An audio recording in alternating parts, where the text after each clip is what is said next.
Հունվարի 17-ին կյանքից անժամանակ հեռացավ սիրված դերասանուհի Զարա Արամյանը։ Նրա մահը մեծ ցավ պատճառեց թե ընտանիքին, թե ընկերներին և թե նրա արվեստը գնահատող հանրությանը։ Արդեն վաղը եթեր կհեռարձակվի «Խոստովանություն» հաղորդումը, որի շրջանակներում հյուրընկալվել էին Զարա Արամյանի ամուսինն ու դուստրը։ Զրույցի ընթացքում ամուսինը հուզիչ մանրամասներ է պատմել իրենց վերջին խոսակցությունից։ Նրա խոսքով Զարան կարծես զգում էր, որ պատրաստվում է հեռանալ։ Հասկացնում էր, որ գնալու է։ Ասում էր կուզենամ, որ առաջին հերթին հավատքներդ ուժեղ լինի։ Իմ մտերիմները, ընկերներն ու ընկերուհիներն իմ ընտանիքի հետ կապ կպահեն, հույս ուներ Զարան, պատմել էր նա։ Ամուսինը նաև հիշել է, որ Զարայի մահից ընդամենը 3 շաբաթ առաջ իրեն սրտի ստենտ էին տեղադրել, և այդ շրջանը ևս բավականին բարդ էր ընտանիքի համար։ Զարա Արամյանի կորստի ցավը դեռ երկար կմնա նրա հարազատների և ընտանիքի անդամների սրտերում։ Հավելենք նաև, որ Starnews.am-ը ավելի վաղ հայտարարություն էր տարածել այն մասին, որ Armlur.am-ի տեղեկություններով հեռուստահաղորդավար, Հայաստանի Հանրապետության մշակույթի վաստակավոր գործիչ դերասան Զարա Արամյանը սրտի լուրջ խնդրի և թթվածնի անբավարարության պատճառով տեղափոխվել է Երևանի «Հերացու» թիվ 1 հիվանդանոցային համալիր։ Զարա Արամյանը գտնվում է հիվանդանոցի վերակենդանացման բաժնում։ Բժիշկները նրա վիճակը գնահատում են շատ ծանր։ Starnews-ն առանձնացրել է նաև Զարա Արամյանի վերջին գրառումները սոցիալական հարթակներում։ Սիրված հաղորդավարուհին վերջերս ամիսներ առաջ գրել էր հետևյալը.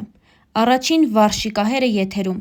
առաջին խոհանոցային հաղորդումը եթերում, առաջինը, ով եթերում առանց բարդույթների և ծիծաղում էր և լալիս, առաջինը, ով դարձրեց եթերները համով, 35 տարի հայկական հեռուստատեսային եթերում։ Այսօր ես ի վիճակի չեմ գնալ իմ հաղորդման տաղավար, անցկացնել զրույցներ, լինել ակտիվ, բայց այդ ամենը մտքումս է կամ երազներումս։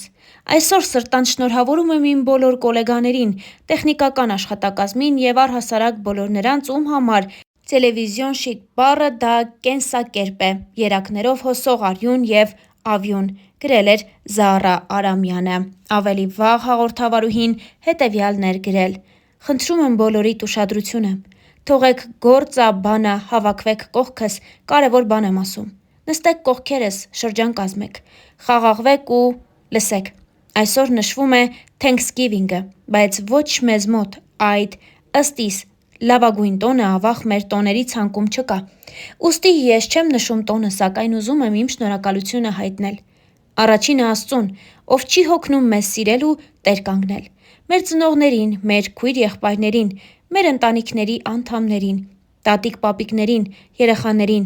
լավ հարևաններին ու ընկերներին, կոնկրետ ես ձեզ, իմ սիրելիներ, մեկս մյուսին։ Այնքան կարևոր է լինել շնորհակալ ու քնքուշ քաղցր խոսքը տեղին ասել։ Թող ձեր բոլորի կյանքը լինի այնպիսինը, որ դուք կուզենաք շնորհակալ լինել։ Ես ձեզ հատիկ առ հատիկ գրկում եմ ու ասում եմ. շնորհակալ եմ։ Ի վերջո, մեծ ու իրական երջանկությունը այն է, որ Աստծուն դիմում ես ոչ թե ինչ-որ մի բան խնդրես, այլ որ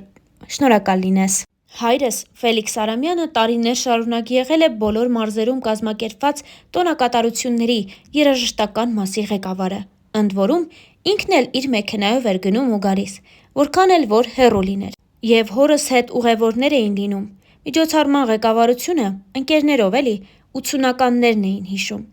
Այդպիսի մի միջոցառումը ավարտվելուց հետո ուշ երեկոյան Երևան հետ գալուց հայրս ավտոյի լույսերի տակ նկատում է մի մեծ, խոշոր ոզնու ու հենց ճանապարհի մեջտեղում։ Հայրս հասցնում է կտրուկ կանգնեցնել մեքենան ու մեջը նստածները թափով ընկնում են առաջ ու դե ով քնած էր արթնանում է։ Հայրս ասում է. «Ոզնի ա, խոշոր մեղք ա, կարող է մեկ այլ մեքենա անցնի ու վնասի։ Պիտի ճանապարհից վերցնենք ոզնուն ու տուն տանենք, երեխաներն էլ կուրախանան։ Ուղղակի քանի որ մենք տանը շուն ունեինք, ոզնուն կարող է վնասել։ Ավելի լավ է վերցնի ավտոյի մեջի ընկերներից մեկը։ Մյուս ընկերն ասում է, որ իրենք էլ տանը կատու ունեն, որն էլի լավ չի ոզնու համար։ Եվ երկուսով լուռ պահանջող հայացքով նայում են երրորդ ընկերոջը, որ տանը ոչ շուն ունի, ոչ էլ կատու։ Ընկերը դե վերցնում է զգուշորեն ոզնուն, որը ոչ փախչում էր, ոչ ծակում։ Դե երեքով գնում են իրենց տներով, իսկ հաջորդ օրն առավոտյան շուտ զանգում է ոզնուն տուն տարած ընկերն ու բղավում. «Ֆելո, Էս ինչ սարքեցիք գլխիս։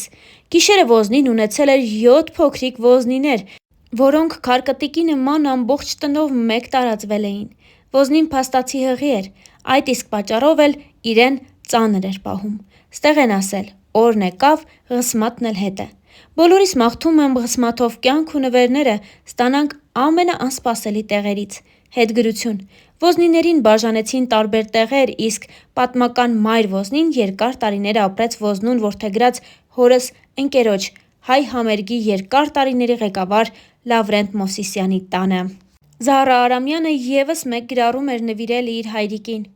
Ախ, ինչքան եմ քեզ հետ խոսում, կարծես լսում եմ բավ ձայնդ, թաքուն ժպտացող աչքերդ, ու ինչքան եմ հետդ կռիվ անում, որ ինչու ինձ տվեցիր սրտիդ հիվանդությունը։ Դու պինդ էիր, պայքարում էիր, ես այդքան պինդ չեմ, երբեմն շատ եմ թուլանում, չեմ դիմանում։ Միևնույն է իմ հայրն ես, ինձ հյուսողը, ինձ իմ առաջին աստվածաշունչ նվիրողը։ Կարդա ասացիր, կյանքիդ բոլոր հարցերի պատասխաններն այստեղ կգտնես։ Այդպես էլ ապրում եմ, ջազ սիրելով, սրտի անբուժելի հիվանդություն ունենալով ու մեծ հավատքի մեջ լինելով։ Իմ մեծ հպարտություն, իմ մեծ հայ, մեծ հայրենասեր, իմ մեծություն։ Ահա այսպես էր շնորհավորել հայրիկի երկնային ծնունդը Զահրա Արամյանը։ Խոսելով իր հիվանդության մասին, դերասանուհին մեկ անգամ գրել էր. Բայց ինչքան դուք լավն եք, ձեր սերն ու ջերմությունը, ձեր աղոթքները ինձ ուժ են տալիս ու պնդացնում են։ Խորին շնորհակալություն ես բոլորիդ։ Թե տանը, թե հիվանդանոցում 24 ժամ լինելով թթվածնի տակ, տեսա, որ սոսկալի շատ չորացել է մաշկս, հատկապես դեմքս։ Փորձել եմ դեմքի մաշկը խոնավեցնող ու փափկեցնող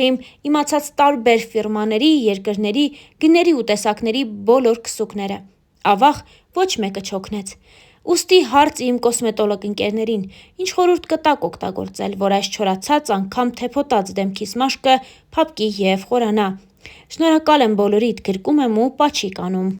Ու կրկին նույն ճանապարհը, կարծես արդեն սովորույթ դարձած լինի, որ 2-3 ամիսը մեկ նույն ճանապարհն է, ու այդ ճանապարհին փորձում եմ հնարավորինս շատ ըմբոշխնել Երևանս, փողոցները, մարդկանց, լույսերը, քանզի 2 տարի է ինչ այլ տարբերակ, քան սլացող մեքենայի լուսամուտից նայելը քաղաքին դեռ չունեմ։ Վաղը կրկին տեղափոխվում եմ հիվանդանոց իմ բժշկի մոտ, ոսկե միտք, գիտելիք ու սիրտ ունեցող բժիշկս։ Պինդ եմ, հավոր, լավատես եմ, հավատքի մեջ եմ, սիրում եմ բոլորիդ, ընդմիշտ ձեր Զահրա Արամյան։ Եկավ այն ժամանակը, որ պետք է հաշվետվություն ներկայացնեմ իմ ապրած 55 տարիների, մի փոքր երկար է, բայց կկարդաք, ստուգող հարցեր եմ տալու։ Ծնվել եմ այնպես ընտանիքում, որ հետո ամբողջ կյանքումս հպարտությամբ եմ պատմելու ծնողներիս, տատիկ-պապիկներիս մասին։ 3 տարեկանում խաղացել եմ դրամատիկական թատրոնում ու ստացել 30 ռուբլի աշխատավարձ։ Մանկապարտեզ, դպրոց, ռուսական։ Այդ տարիներին դա էր հարգի, դա էր ինտելիգենտ ընտանիքի ցուցանիշ։ Առաջին դասարանում ազգությամբ ռուս դասընկերուհուս ճանապարհում է իրենց տուն, այն ժամանակ Ամիրյան կոչվող փողոցում ու անհոգ բարձր բլբլացնում ռուսերենով։ Ու այդ պահին ինձ մոտեցավ մի տարեց մարդ, ճերմակած մազերով ու շատ խրոխտ ձայնով ասաց. «Դու ի՞նչ ա ռուսիչ ուտես, որ ռուսերեն ես խոսում» ու ուժեղ ապտակեց դեմքիս։ Ես ամբողջ փողոցով լաց էի լինում ու զարմանում էի, ինչու կանգառի ոչ մի մարդ չպաշտպանեց ինձ։ Մեկ էլ մի կին պատկառանքով նայելով այդ մարդու հետևից կամաց մոտեցավ ինձ ու ասաց. «Մի լացիր, աղջիկ ջան, ու հիշիր ամբողջ կյանքումդ քեզ ապտակեց Շիրազը»։ Star News-ն առանձնացրել էր Զահրա Արամյանի գրառումները ֆեյսբուքյան հարթակում։